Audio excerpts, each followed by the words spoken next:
আসসালামু আলাইকুম। প্রিয় দর্শক, অন্নমঞ্চের আলাপ চাইতে আপনাদের সকলকে আমন্ত্রণ জানাচ্ছি। এপ্রিল 2025-এ ঠিক সেই পহেলগাঁও ঘটনার পরের কথা আপনাদের মনে আছে। 23শে এপ্রিল তারিখে 2025 গত বছর সিন্ধু জল বন্টন চুক্তিকে অনির্দিষ্টকালের জন্য কেপ্ট ইন অ্যাবেয়েন্স বা স্থগিত রাখার সিদ্ধান্ত নিয়েছিল ভারত। আর ভারত এই সিদ্ধান্ত নেওয়ার পর থেকে পাকিস্তানের ঘুম উড়ে গেছে। প্রথম দিকে হুমকি দিচ্ছিল, আর সেসব হুমকির কি ভাষা!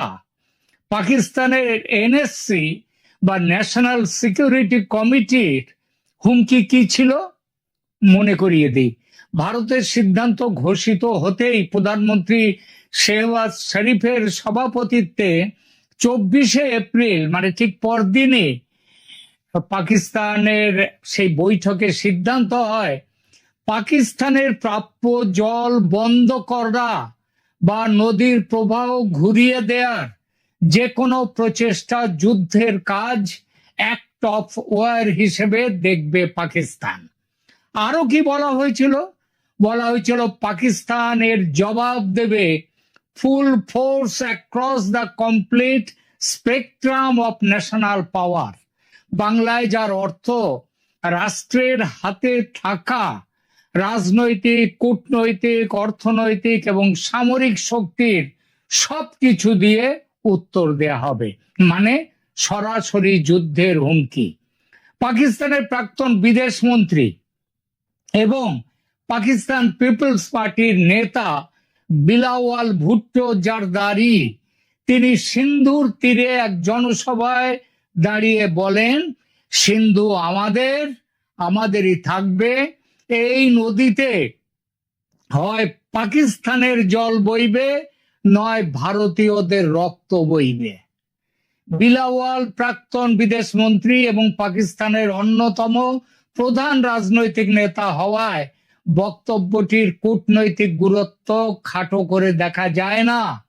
পরবর্তী সময়ে বিলাওয়াল আরো বলেছিলেন, ভারত ন্যায্যভাবে জল ভাগ না করলে পাকিস্তান 3টে নদী নয়, মানে সিন্ধুর তো 6টি নদী, 3টে বাংলাদেশ এই ভারতের দিকের জল দেয়, আর 3টে ভারতের মধ্যে দিয়ে গিয়ে পাকিস্তানের দিকের জল দেয়। তো এই 6টি নদীর জলই আমরা পুরো ছিনিয়ে নেব বলেছিল বিলাওয়াল ভুট্টো। 2025 সালের আগস্টে প্রধানমন্ত্রী শেহবাজ শরীফ তিনি বলেন, সিন্ধুর জল আমাদের, আর সেই জলের এক ফোঁটাও ভারতকে নিতে দেব না। তিনি হুঁশিয়ারি দেন, পাকিস্তানের জল বন্ধ করলে বা ভারতকে ডিসিসিভ রেসপন্স বা উপযুক্ত জবাব দেয়া হবে। এরপর পাকিস্তানের সেনা প্রধান, এখনকার ফিল্ড মার্শাল আসিম মনির, একটা যুদ্ধে হেরে যাওয়ার পর সেই যুদ্ধের সেনাপতির ফিল্ড মার্শাল পায়, এটা আসিম মনির দেখিয়ে দিয়েছেন। তিনি আমেরিকার মাটিতে দাঁড়িয়ে বলেন, ভারত যদি সিন্ধুর জল আটকাতে কোনো বাঁধ তৈরি করে তাহলে পাকিস্তান অপেক্ষা করবে বাঁধটি তৈরি হওয়া পর্যন্ত, তারপর 10খানা মিসাইল দিয়ে সেটি ধ্বংস করে দেব। তিনি আরো বলেন, সিন্ধু নদ ভারতের বাবার সম্পত্তি নয়। এই বক্তব্যের পিঠোপিঠি ফিল্ড মার্শাল মনির আরো হুমকি দেন, মনে রেখো আমাদের কাছে অ্যাটম বোম আছে। আমরা যদি মনে করি আমরা ডুবে যাচ্ছি, তবে অর্ধেক পৃথিবীকে সঙ্গে নিয়ে ডুববো। মনে আছে কথাগুলো? গুগল সার্চ করলেই পেয়ে যাবেন, যদি আমার কথা বিশ্বাস করতে কষ্ট হয়। মুনির ভুলে গিয়েছিলেন ওই বোমা ভারতের কাছেও আছে, এবং বিশ্বের অর্থ বা অস্ত্র ভান্ডারের খোঁজ রাখে যারা, তাদের হিসেবে পাকিস্তানের তুলনায় ভারতের কাছে ওই বোমা বেশ কিছু বেশি আছে। আর ভারত সেগুলো শোকেসে সাজিয়ে রাখার জন্যও তৈরি করে রাখেনি। এবং এসব হুমকি ধমকির পাশাপাশি পাকিস্তান অন্য ব্যবস্থাও নিয়েছিল। ভারত চুক্তি রাখলে তারা বিশ্ব ব্যাংক ও চুক্তির বিরোধ নিষ্পত্তি ব্যবস্থায় যাবে, তারা আন্তর্জাতিক সালিসি আদালতে যাবে, অন্যান্য আইনি পথ নেবে, জাতিসংঘ এবং বন্ধু দেশগুলোর কাছে বিষয়টা তুলবে। পাকিস্তানের একজন মন্ত্রী রয়টার্সকে বলেছিলেন, ভারতীয় সিদ্ধান্তের বিরুদ্ধে আন্তর্জাতিক আইনি ব্যবস্থা তৈরি করা হচ্ছে। ভারত মুখে বলে না, কিছু বলেওনি, কারণ ভারত ঘেউ ঘেউ করে না, দরকার হলে কামড়ে দেয়। সেটা অপারেশন সিন্দুরে বুঝিয়ে দিয়েছে। আর পাকিস্তান হলো কি, সেই প্রবাদের মতো, a barking dog never bites, যা বাচ্চা ঘেউ ঘেউ করগে যা। সেই থেকে পাকিস্তান ঘেউ ঘেউ করছে, সারা দুনিয়াতে যেখানে সুযোগ পাচ্ছে সেখানে গিয়ে ঘেউ ঘেউ করছে। জাতিসংঘে গেছে, আমেরিকার কাছে গেছে, পশ্চিমী দুনিয়ায় গেছে, চীনের কাছে গেছে, সব জায়গায় গেছে। এবং অতি সম্প্রতি গেছে কানাডায়। কানাডার সাথে ভারতের সম্পর্ক এখন একটু ভালো হচ্ছে, জাস্টিন ট্রুডোর সময় যতটা খারাপ হয়েছিল সেটা আর নেই। সুতরাং এই অবস্থায় যদি কানাডা একটু হাত দেয়, এখানে মাথা রাখে, তাহলে পাকিস্তানের সমস্যাটা মেটে, মানে যদি সিন্ধু নদীর জল পাওয়া যায় সেইটা। কিন্তু সেই জন্য সব জায়গায় গিয়ে পাকিস্তান কাতর আবেদন করছে আর ঘেউ ঘেউ করে যাচ্ছে। কিন্তু সময়ের সঙ্গে সঙ্গে কুকুর যেমন ক্লান্ত হয়ে যায়, তখন তার ঘেউ ঘেউ পাল্টে গিয়ে কি হয়, কুই কুই। তেমন অবস্থা এখন পাকিস্তানের। আমেরিকা, জাতিসংঘ, কোথাও কোনো সুরা হয়নি। ভারতের সিদ্ধান্ত এবং সেই সিদ্ধান্তের কারণ এতটাই ন্যায্য, সেটা মেনে নিয়েছে সারা পৃথিবী। তাই কেউ মধ্যস্থতা করতে আসছে না, মধ্যস্থতার কথাও কেউ বলছে না। ওদিকে পাকিস্তানে জলের হাহাকার, এখন শয়নে স্বপনে দুঃস্বপ্নে দেখছে জল নেই, জল নেই, শুকিয়ে যাচ্ছে পাকিস্তানের সমস্ত মাটি, ক্ষেত, ফসলের জায়গা। এই দৃশ্যের বা এই পরিস্থিতির আর এক পর্ব কি পশ্চিম সীমান্তের মতো ভারতের পূর্ব সীমান্তে অভিনীত হতে চলেছে। পাকিস্তানের চেয়ে বহুগুণ খারাপ পরিস্থিতি কিন্তু বাংলাদেশের হবে, আর সেটা হতেও চলেছে। পাকিস্তানের কি অবস্থা, সিন্ধু অববাহিকার 3টি নদীর জল ভারত কিন্তু এখনো বন্ধ করেনি। বন্ধ করার মতো পরিকাঠামো পুরো এখনো তৈরি নেই ভারতের। জল ধরে রাখার জন্য জলাধার তৈরি করতে হবে, কিন্তু ভারত এখন শুধু তথ্য লেনদেন আদান প্রদান করেছে সিন্ধু নদীতে পাকিস্তানের সঙ্গে, তাতেই গেল রব উঠেছে পাকিস্তানে। আর বাংলাদেশে কি অবস্থা, বাংলাদেশে গঙ্গা তিস্তায় ভারত চাইলে এই মুহূর্ত থেকেই হাহাকার তৈরি করে দিতে পারে। গজল ডোবা তৈরি আছে ভারতের তিস্তার জন্যে, সেখানে আবার নতুন করে 2টো ক্যানাল খুঁড়ে সেখান দিয়ে জল নিয়ে যাওয়ার সমস্ত ব্যবস্থা করে রেখেছে ভারত, করতে চলেছে। এবং পশ্চিমবঙ্গ সরকার তাদের এই বাজেটে তার জন্য 11,000 কোটি টাকা বরাদ্দ করেছে। আর গঙ্গা ফারাক্কা তৈরি, শুধু বন্ধ করো বললেই ব্যাস গেট বন্ধ, জল যাবে না। আবার সেই 96 সালের আগের হালে ফিরতে হবে বাংলাদেশকে। 96 সালে শেখ হাসিনা 30 বছরের চুক্তি করেছিলেন, সেই চুক্তি শেষ হচ্ছে। এটা 26-এর শেষ জুলাই, ডিসেম্বর খুব দূরে নেই। প্রধানমন্ত্রী তারেক রহমান চীন সফর সেরে সৌদি যাচ্ছেন। ভারত অনেক দূরের দেশ তো, তাই সময় করে উঠতে পারছেন না যাওয়ার। এবং বাংলাদেশের কেউ এখনো এসে ভারতের সাথে এই বিষয়গুলো নিয়ে আলোচনাই করছে না। ভারত বড় শত্রু দেশ তো, তাই বন্ধুত্ব তো করার কথা ভাবছেন না তারেক রহমান। তবে বাংলাদেশের চিন্তায় ভাবনায় কিন্তু পাকিস্তানের সন্ত্রাসী মতবাদ দেখা যাচ্ছে। পহেলগাঁও তৈরির সাহস এখনো জোগাড় করে উঠতে পারেনি বাংলাদেশ, তাই চীন, পাকিস্তান, তুরস্কের ঘাড়ে ভর করে চলছে তার ভারত বিরোধিতা। আর যে ভাষায় হুমকি দিয়েছে বিলাওয়াল ভুট্টো, শাহবাজ শরীফ, আসিম মুনির, সেই একই রকমের ভাষা শোনা যাচ্ছে তারেক রহমানদের মুখে। এখনো শোনা যাচ্ছে না, তবে বাংলাদেশের জামাত, এনসিপি, প্রাক্তন সেনাদের মুখে সেই একই ভাষা শোনা যাচ্ছে। জমিনি পরিস্থিতিতে প্রায় এক জায়গায় পাকিস্তানের সঙ্গে দাঁড়িয়ে আছে বাংলাদেশ। সুতরাং সিন্ধুর হাল গঙ্গা তিস্তাতেও যে হতে চলেছে অনিবার্য। শুধু ঘোষণাটাই করেনি এখনো ভারত, বাকি রেখেছে। পাকিস্তানকে যেমন বাঁচাতে পারেনি চীন, বাংলাদেশকেও বাঁচাতে পারবে না চীন, পাকিস্তান। মিলিয়ে নেবেন কথাটা। এখনকার মতো এখানেই রাখছি। কেমন লাগলো এই আমাদের প্রতিবেদন তা কমেন্ট করে জানান। এবং যখন হাসনাত আব্দুল্লাহরা সংসদের প্রথম অধিবেশনেও কিন্তু রীতিমতো তেড়ে গিয়েছিলেন, রাষ্ট্রপতি যখন সংসদে বক্তৃতা দিতে দাঁড়িয়েছিলেন, রীতিমতো সৈয়দ মোহাম্মদ তাহেরের মতো জামায়াতের সিনিয়র নেতাকে কোনো মতে ঠেকাতে হয়েছে যাতে হাসনাত গিয়ে সত্যিই রাষ্ট্রপতিকে আঘাত করে বসতে না পারেন। এমন যখন পরিস্থিতি সংসদের বাইরে এনসিপি নেতৃবৃন্দ যখন রাষ্ট্রপতিকে পদত্যাগ করাতে হবে বিএনপির, এসব আন্দোলন করছেন, তখন তারেক রহমান ছিলেন অবিচল এবং সত্যিকার অর্থেই রাষ্ট্রপতি যেমনটা বলেছেন তার প্রতি আন্তরিকতাপূর্ণ কর্ডিয়াল।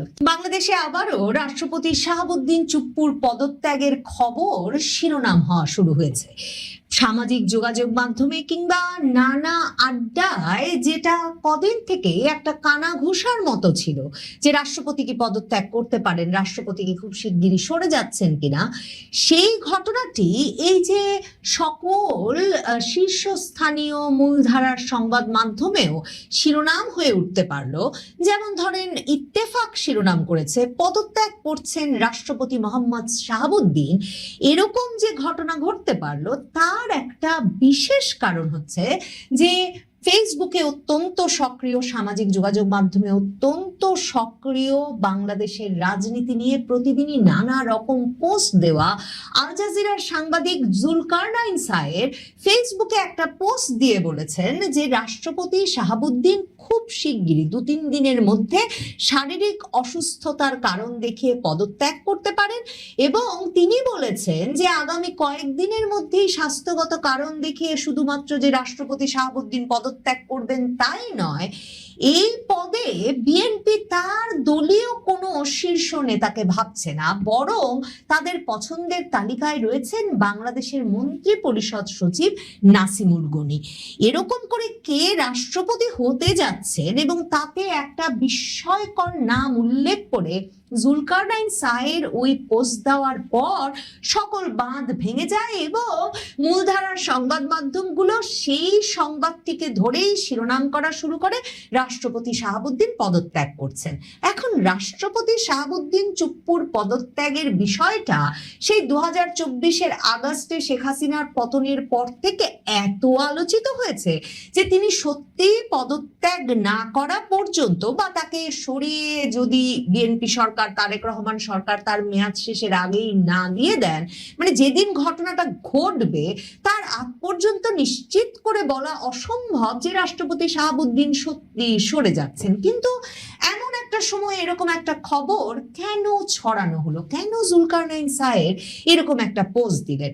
রাষ্ট্রপতি শাহাবুদ্দিন চুপ্পু কিন্তু নির্বাচনের আগে গত ডিসেম্বরে রয়টার্সকে একটা সাক্ষাৎকার দিয়ে বলে রেখেছিলেন যে নির্বাচনের পর তিনি পদত্যাগ করতে প্রস্তুত, তিনি শুধুমাত্র সাংবিধানিক ধারাবাহিকতা যাতে বাংলাদেশে বজায় থাকে সে কারণেই পদে ছিলেন, কাজে নির্বাচিত সরকার যদি মনে করে তাহলে তিনি পদত্যাগ করে সরে যাবেন। এবং নির্বাচনের পর তিনি বঙ্গভবনে কালের কণ্ঠ পত্রিকার সাংবাদিককে ডেকে একটা একান্ত সাক্ষাৎকার দেন এবং সেখানে তিনি মন খুলে বলেন যে যখন 2024-এর অক্টোবরে হাসনাতরা নানা রকম মঞ্চ, প্ল্যাটফর্ম, ঐক্য গড়ে বঙ্গভবন ঘেরাও করে ফেলেছিল এবং 48 ঘন্টার মধ্যে শাহাবুদ্দিন চুপ্পুর পদত্যাগের আলটিমেটাম দিয়েছিল, তখন থেকে শুরু করে পুরো সময়ের যত সংকট, সেই সংকটে সবসময় তিনি বিএনপিকে পাশে পেয়েছেন এবং সেই সাক্ষাৎকারে তিনি এসবও বলেন যে তারেক রহমানকে তার ওই সংকটকালীন সময়টায়, মানে 2024-এর আগস্টে শেখ হাসিনার পতনের পর থেকে তারেক রহমান প্রধানমন্ত্রী হওয়া পর্যন্ত পুরো সময়কালে তাকে যে সাহস জুগিয়ে গেছেন তারেক রহমানকে রাষ্ট্রপতি শাহাবুদ্দিন চুপ্পুর খুব অমায়িক মানুষ বলে মনে হয়েছে, আন্তরিকতাপূর্ণ মানুষ বলে মনে হয়েছে। He was such a cordial person. এরকম মন্তব্য রাষ্ট্রপতি শাহাবুদ্দিন চুপ্পু করার পর অনেকেই ভাবছিলেন তিনি বোধহয় চাকরিটা পাকা করতে, বিএনপির সময়ও যাতে তার চাকরিটা থাকে সেজন্য এ ধরনের কৃতজ্ঞতাপূর্ণ কথা বলছেন। কিন্তু তারেক রহমান প্রধানমন্ত্রী পদে অধিষ্ঠিত হওয়ার পর রাষ্ট্রপতি শাহাবুদ্দিন চুপ্পুকে ভীষণ আন্তরিকতা দেখান প্রকাশ্যে, সংবাদ মাধ্যমের সামনে, ক্যামেরার সামনে। একেবারে শপথ গ্রহণের দিনটা থেকে শুরু করে ঈদের দিন, রোজার ঈদের দিন তিনি পাশাপাশি বসেন রাষ্ট্রপতি শাহাবুদ্দিন চুপ্পুর। বেচারা শাহাবুদ্দিন চুপ্পুকে তো ইউনুস আমলে বঙ্গভবন থেকে বেরিয়ে নামাজ পড়তে দেওয়া হয় না ঈদের, কাজেই এই যে তাকে বের হতে দেওয়া হলো, জাতীয় ঈদগাতে আসতে দেওয়া হলো, প্রধানমন্ত্রীর পাশে বসতে দেওয়া হলো, সেটাই একটা বড় ধরনের শিরোনাম হওয়ার মতো ঘটনা ছিল বটে। তার উপর তারেক রহমান শুধু যে রাষ্ট্রপতি শাহাবুদ্দিন চুপ্পুকে পাশে বসতে দিলেন তাই নয়, রীতিমতো বুকে জড়িয়ে ধরে ঈদের কোলাকুলি করলেন। সেই ছবি যখন সংবাদ মাধ্যমে প্রধান ছবি হয়ে উঠল, তখনই এ কথা বুঝতে আর কারো বাকি থাকলো না যে রাষ্ট্রপতি শাহাবুদ্দিন চুপ্পুর চাকরিটা আপাতত বোধহয় স্থায়ী হয়েছে। তিনি বোধহয় কিছুদিন বিএনপি সরকারের আমলে থাকতে পারবেন। অনেকেই বলতে শুরু করলেন তারেক রহমান এই যে সংবিধান রক্ষা করে গেছেন শাহাবুদ্দিন চুপ্পু এবং নির্বাচন পর্যন্ত পৌঁছে দিতে পেরেছেন। কারণ 2024-25-এ তো অনেকবার এ আলাপ হয়েছে যে দেশ এতটা অস্থিতিশীল হয়ে পড়েছে তখন রাষ্ট্রপতি শাহাবুদ্দিন চুপ্পুর দেশের ওই ক্রান্তিকালে জরুরি অবস্থা জারি করার কথা ছিল কিনা। এমনকি এসব কথাও হচ্ছিল যে শেখ হাসিনা আমলের রাষ্ট্রপতি, শেখ হাসিনা আমলের সেনা প্রধান আর ইউনুস সরকার যে ধরনের মববাজি সারা বাংলাদেশে ঘটতে দিচ্ছে, আইন শৃঙ্খলা পরিস্থিতির যে ভয়াবহ অবনতি হয়েছে, সেই পুরো পরিস্থিতি সামাল দিতে শেষ পর্যন্ত জরুরি অবস্থা জারি করে ফেলেন কিনা রাষ্ট্রপতি শাহাবুদ্দিন চুপ্পু। কিন্তু রাষ্ট্রপতি একরকমের নীরবে নিভৃতে বঙ্গভবনেই থাকছিলেন এবং তার পরবর্তী সাক্ষাৎকারে মনে হয়েছে বিএনপির সঙ্গে তারেক রহমানের সঙ্গে তার এতটাই ঘনিষ্ঠ যোগাযোগ ছিল যে তিনি কোনো ক্রমে নির্বাচনটা পর্যন্ত ঘটিয়ে দিয়ে তারেক রহমানের হাতে ক্ষমতা তুলে দেওয়ার জন্য পুরো পথটা পরিষ্কার করতে একরকমের সক্রিয় ভূমিকা পালন করেছেন এবং তারেক রহমানও তাকে হয়তো সেজন্যই নির্বাচনের পর এতটা ক্যামেরার সামনে প্রকাশ্যে আন্তরিকতা দেখাচ্ছেন, সৌজন্য দেখাচ্ছেন। যখন হাসনাত আব্দুল্লাহরা সংসদের প্রথম অধিবেশনেও কিন্তু রীতিমতো তেড়ে গিয়েছিলেন, রাষ্ট্রপতি যখন সংসদে বক্তৃতা দিতে দাঁড়িয়েছিলেন, রীতিমতো সৈয়দ মোহাম্মদ তাহেরের মতো জামায়াতের সিনিয়র নেতাকে কোনো মতে ঠেকাতে হয়েছে যাতে হাসনাত গিয়ে সত্যিই রাষ্ট্রপতিকে আঘাত করে বসতে না পারেন। এমন যখন পরিস্থিতি সংসদের বাইরে এনসিপি নেতৃবৃন্দ যখন রাষ্ট্রপতিকে পদত্যাগ করাতে হবে বিএনপির, এসব আন্দোলন করছেন, তখন তারেক রহমান ছিলেন অবিচল এবং সত্যিকার অর্থেই রাষ্ট্রপতি যেমনটা বলেছেন তার প্রতি আন্তরিকতাপূর্ণ কর্ডিয়াল। কিন্তু কোরবানির ঈদ আসতে আসতে দেখা গেল তারেক রহমানের সঙ্গে প্রেসিডেন্টের একটা বড় দূরত্ব হয়ে গেছে এবং তার আগে প্রেসিডেন্ট লন্ডন ঘুরে এসেছেন। লন্ডনে তিনি কার কার সঙ্গে বৈঠক করেছেন, কত টাকা খরচ করে বাজার করেছেন, কত সফর সঙ্গী নিয়ে গেছেন, নানা জনে নানা কথা বলে যে নানা কারণেই নাকি তারেক রহমান কিছুটা ক্ষুব্ধ হয়ে উঠেছিলেন রাষ্ট্রপতি শাহাবুদ্দিন চুপ্পুর ওপর এবং তার প্রমাণ হিসেবে কোরবানির ঈদে আর প্রধানমন্ত্রীর পাশে ঠাঁই হয় নাই রাষ্ট্রপতি শাহাবুদ্দিন চুপ্পুর, তাকে বসতে হয় কয়েকজন পরে এবং রাষ্ট্রপতি আর প্রধানমন্ত্রীর কোলাকুলিরও সুযোগ মেলে না সেবার। এমনকি এই যে প্রধানমন্ত্রী চীন সফর করে এসেছেন, যেমনটা প্রথা, চীন মালয়েশিয়া সফরের পর তার বঙ্গভবনে গিয়ে রাষ্ট্রপতিকে ব্রিফ করার কথা ছিল তার বিদেশ সফর সম্পর্কে, সেগুলো করেন নাই যে শুধু তারেক রহমান, তাই নয়, বাজেট অধিবেশনের দিন শুরুতেই প্রথা অনুযায়ী রাষ্ট্রপতি অর্থ বিলে স্বাক্ষর করতে যান। বাজেট অধিবেশনে যখন বাজেট পেশ করা হয়, প্রেসিডেন্ট বক্সে বসে সেই অধিবেশনটা শোনেন, আর প্রথা হচ্ছে প্রধানমন্ত্রী, সরকারি দলের শীর্ষ নেতৃবৃন্দ, স্পিকার, ডেপুটি স্পিকার তার সঙ্গে গিয়ে সংসদে দেখা করেন। কিন্তু রাষ্ট্রপতি একরকম নিভৃতে নিজ উদ্যোগে গেছেন অর্থ বিল স্বাক্ষর করতে, নিজে নিজে স্বাক্ষর করেছেন, প্রেসিডেন্ট বক্সে বসে থেকেছেন। প্রধানমন্ত্রী তারেক রহমান তো দূরের কথা, বিএনপির কোন নেতা, স্পিকার, ডেপুটি স্পিকার কেউ একটা সালাম বিনিময় করতেও রাষ্ট্রপতির ধারে কাছে ঘেঁষেন নাই। সকলেই মনে করছিলেন যে বিএনপি নিশ্চয়ই ক্ষমতায় এসে আওয়ামী লীগ আমলের রাষ্ট্রপতি শাহাবুদ্দিন চুপ্পুকে সরিয়ে দেবে এবং মির্জা ফখরুল ইসলাম আলমগীরের প্রতি বিএনপিকে এতদিন ধরে সংঘবদ্ধ রাখা, সক্রিয় রাখা, সংগঠিত রাখা, এসব কৃতজ্ঞতায় একটা বড় পদে বসিয়ে পুরস্কৃত করার কথা ভাবছেন তারেক রহমান, এবং তাই হয়তো মির্জা ফখরুল ইসলাম আলমগীরের কাছেই যাবে সে পদ।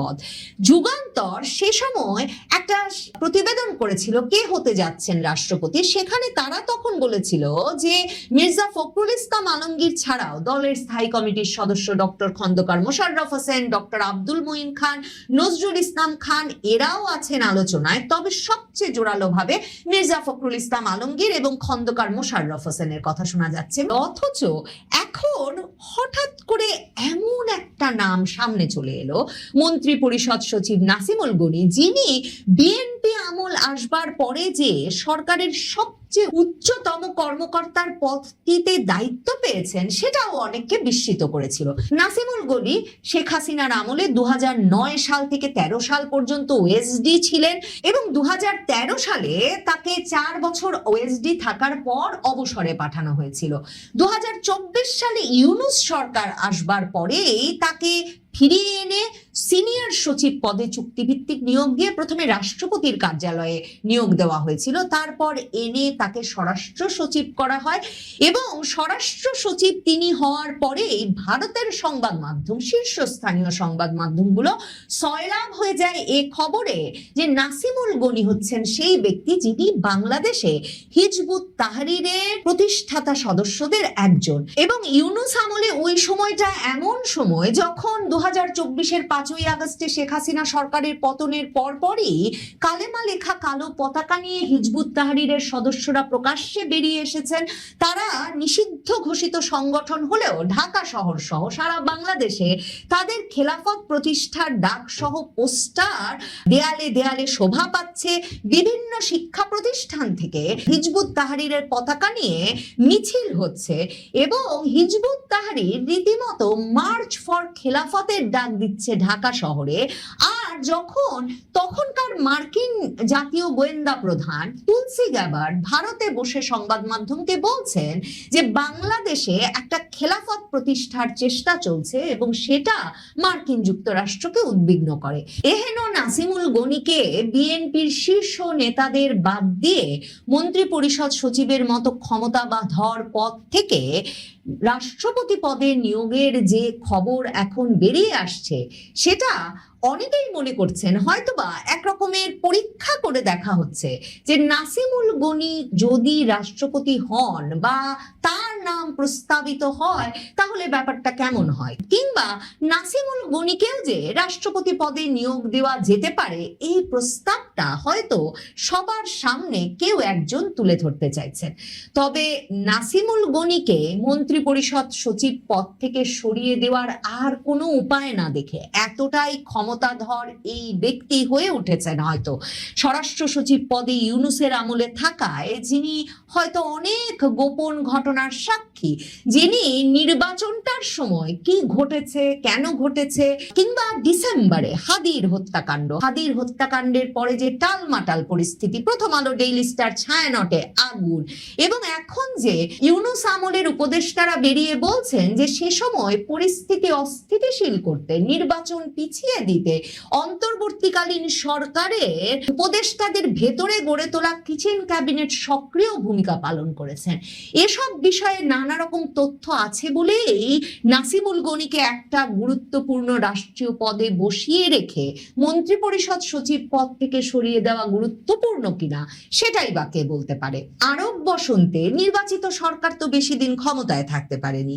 এই নির্বাচিত সরকার, তারেক রহমান সরকারের পরিস্থিতি টালমাটাল করতে রাষ্ট্রপতি পদে তারেক রহমানের সঙ্গে সম্পর্কহীন, বরং অন্য ক্ষমতার উৎসের সাথে অত্যন্ত গুরুত্বপূর্ণ ঘনিষ্ঠ যোগাযোগ আছে এমন কোনো ব্যক্তির রাষ্ট্রপতি পদে থাকা গুরুত্বপূর্ণ হয়ে উঠবে কিনা আগামী কয়েক সপ্তাহ বা মাসে, সেটাই বা কে বলতে পারে। এমনকি শাহাবুদ্দিন চুপ্পুর যা করবার কথা ছিল তিনি করেননি বলে অনেকে মনে করেন জরুরি অবস্থা জারি, এমন একটা পরিস্থিতি তৈরি করতেও যে রাষ্ট্রপতি শাহাবুদ্দিন চুপ্পু কোনো কাজে আসবেন না সেটাও তো সব তরফের কাছেই পরিষ্কার। ইউনূস রাষ্ট্রপতি হতে ভীষণ আগ্রহী ছিলেন, তবে ইউনূস এ দফায় হতে না পারলেও যে আন্তর্জাতিক খ্যাতিসম্পন্ন কাউকে কাউকে রাষ্ট্রপতি করবার চাপ সরকারের ওপর আছে সে খবরও বিভিন্ন সূত্রে জানা যাচ্ছে।